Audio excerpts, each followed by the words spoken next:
قولي مميزات العريس. قولي. ابوه محاسب يا جماعه، والولد شغال مهندس ميكانيكا ومعاه مبلغ محترم شغاله في التجاره. وبس مشكلته بقى العيوب بقى اللي فيه ان هو ما عندوش شقه ولا عربيه. واخدين بالكم يعني؟ فعلا ده عيب، هو ابوه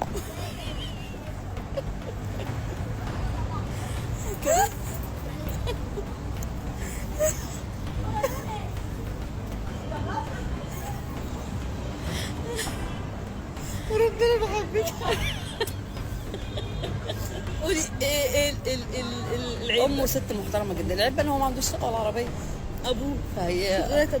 ابوه معاه عربيه. لا ايه؟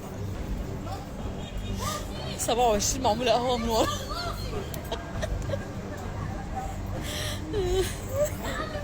المشكله ان احنا كلنا رافضين موضوع العريس، وابوهم بس هو اللي موافق بيه. يعني ابوهم بس هو اللي مقتنع بيه. يقول لك اللي انت تعرفه مش ورا، مش همشي وراك، مش انت وراك. مش انتوا ورايا، مشينا وراه، ما شفناش حد. احنا لسه لغايه دلوقتي ماشيين. الموضوع صعب عندنا. لا وايه، ومقطعين بعض من امبارح عشان العريس ده يجي النهارده.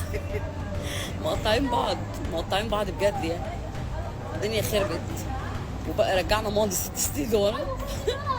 وعمالين بنقلب في القديم لغايه ما اتوجعنا كلنا. كانت الحاله النفسيه زي الضغط وطي امبارح. وقعدنا نعاير بعض. وقعدنا نعاير بعض. والاب الكبير العاقل اللي هو سايق البيت كان بيعاير بناته باختياراتهم. فالموضوع ما كانش لذيذ. رودي